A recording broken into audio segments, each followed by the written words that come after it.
તો બુલેટિનમાં હવે વાત કરીશું રત્ન કલાકારોની દિવાળી બગડી।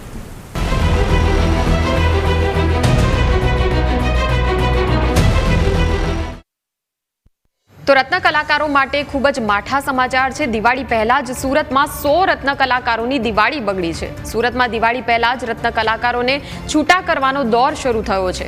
કતાર ગામમાં કાસાનગર ખાતે આવેલા 30 જેમ્સના 100 રત્ન કલાકારોને છૂટા કરવામાં આવ્યા છે।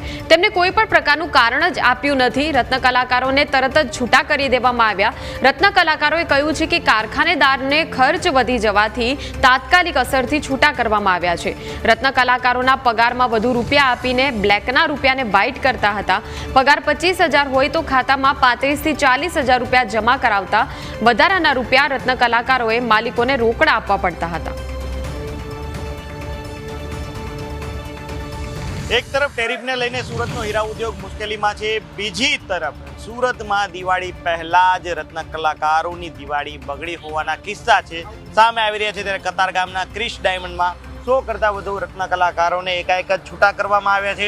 કોઈ પણ પ્રકારનું કારણ છે રત્ન કલાકારોને આપવામાં આવ્યું નથી। મંદીનો માહોલ છે, તેવામાં રત્ન કલાકારો છે એમને છૂટા કરી દેવામાં આવે છે। ત્યારે રત્ન કલાકારો સાથે વાત કરવાનો પ્રયાસ કરશું। વડીલ, શું કઈ રીતે કારખાનામાંથી છૂટા કર્યા, કેટલા સમયથી કારખાનામાં બેસતા હતા અને શું કહેવામાં આવ્યું? હું 4 વર્ષથી ત્યાં કામ કરતો હતો। ક્રિશ ડાયમંડ છે, 4 વર્ષથી અમે કામ કરતા હતા, પણ પગાર આવે તો પણ જેટલો હોય એટલો આવતો નહીં। અને ગમે ત્યારે રજા આપી દે, નક્કી ન હોય કે ક્યારે રજા આપી દે, ખાલી કહી દે કે તમારે આજથી આવવાનું નથી। અને આજે પણ અમને રજા એમને આપી દીધી કાંઈ કારણ વગરને। અને જેટલો પગાર આવે છે એટલો પગાર આવતો નથી। 23,000 અમારો પગાર છે ને 35,000 નાખે છે ખાતામાં, બીજું બ્લેક વ્હાઇટ કરી નાખે બીજું બધું। ચોક્કસ એને કારીગર પણ છે। વડીલ, શું કહેવામાં આવ્યું તમને? આજે કારખાને ગયા, શું કીધું છે? હું ક્રિશ ડીએમમાં કામ કરું છું। એમાં કોઈ કારણ આપ્યું નથી, એ લોકોએ એમને છૂટા કરી દીધા છે। અમને કોઈ કારણ આપ્યું જ નથી। જે પગાર આવે છે એટલો જેટલો નક્કી હોય છે એના કરતાં વધારે બેંક અકાઉન્ટમાં નખાયેલો હોય છે। પછી વધારાના પૈસાનું શું કરો છો તમે? એ લોકો જે ઉપાડીને લઈ લે છે। અન્ય કારીગર પણ છે। વડીલ, કેટલા ટાઈમથી ક્રિશ જેમમાં બેસતા હતા અને કેટલી તકલીફ પડે છે? 5 વર્ષથી બેસું છું, પણ અત્યારે તો બહુ તકલીફ પડે છે, કેમ કે કામ તો મળતું નથી। ક્યાંય જ્યાં જઈએ ત્યાં એમ જ કહે છે અત્યારે જગ્યા નથી। શું કહેવામાં આવ્યું કારખાનાદાર દ્વારા કે તમને છૂટા કરવાનું કારણ શું હતું? છૂટા કરવાનું કારણ તો અમને જાણવા મળ્યું કે એને મોંઘું પડે છે, એટલે કે આપણે બંધ કરી દેવું છે। એટલે એમ કહીને અમને છૂટા બંધ કરી દીધી ઓફિસ। શું રજૂઆત શું છે, શું માગણી કરો છો? અમને અમારે જે કંઈ પણ થતું હોય અમને આપે, કે અમને કંઈક સપોર્ટ કરે તો અમારે કંઈક દિવાળી વાળો મહિનો છે ત્યાં જવાના। ચોક્કસથી વડીલ, કેટલી તકલીફમાં છો અત્યારે અને પરિવારનું હવે કઈ રીતે ભરણ પોષણ કરશો?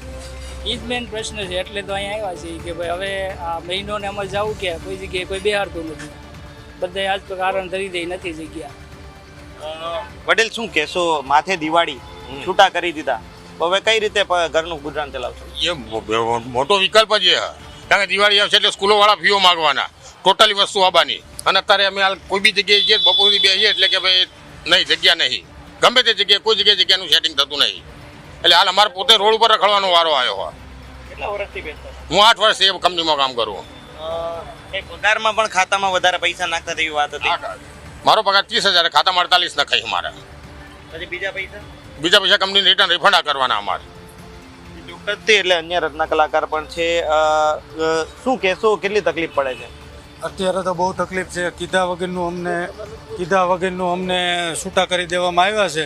તમને કોઈ જાણ નથી કરી કે આ કારણોસર તમને રજા આપી દેવાના, બસ એમ કહી દીધું કે કાલેથી બંધ કરી દેવાનું છે। અને હવે દિવાળીનો મહિનો છે અને 1 મહિના હાટું અમને અટાણે જગ્યા પણ ન મળે। અટાણે અમારે તો રખડી જ પડવાનું છે ને। અમારું વિચારો અને યુનિયનને અમારે એવું કહેવાનું છે કે અમને જે કોઈ પણ સહાય અમને મળે, જે કોઈ અમને શેઠ તરફથી કાંઈ પણ ન્યાય મળે, એ હાટુથી અમે આવ્યા છીએ ભાવેશભાઈ ટાંક પાસે। બસ એવી રજૂઆત કરવી છે। ચોક્કસથી ભાવેશભાઈ ટાંક આપણી સાથે છે। શું કહેશો, આ રત્ન કલાકારો આવે છે, શું રજૂઆત છે?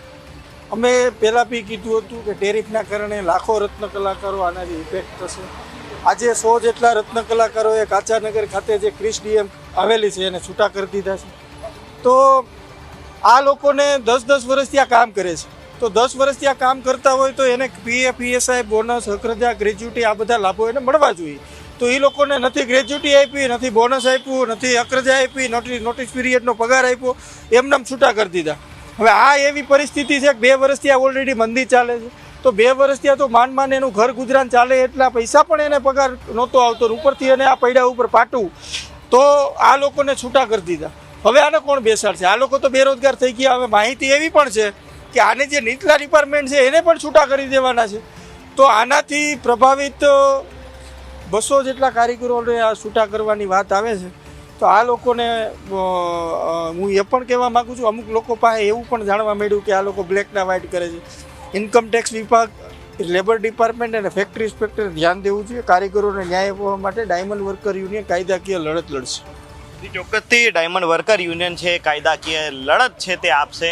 અને હાલ ક્રિશ ડાયમંડના જે 100 કરતાં વધુ રત્ન કલાકારોને જે છૂટા કરવામાં આવ્યા છે, તેઓ એક જ રજૂઆત કરી રહ્યા છે કે કંપનીના માલિકો વધારે પગાર જે ખાતામાં જમા કરાવતા હતા, ત્યારબાદ જે પૈસા છે તે ઉપાડી લેતા હતા, એટલે કે બ્લેકના વ્હાઇટ પણ કરતા હતા. અને હવે જ્યારે દિવાળીનો તહેવાર નજીકમાં હોય અને તેમને છૂટા કરવામાં આવે છે, ત્યારે પરિવારનું ગુજરાન કઈ રીતે ચલાવવું તેની મૂંઝવણ છે રત્ન કલાકારો અનુભવી રહ્યા છે. કેમેરા પર્સન કેસી વઘાસિયા સાથે મિત્રો બાપરા, ન્યૂઝ કેપિટલ, સુરત.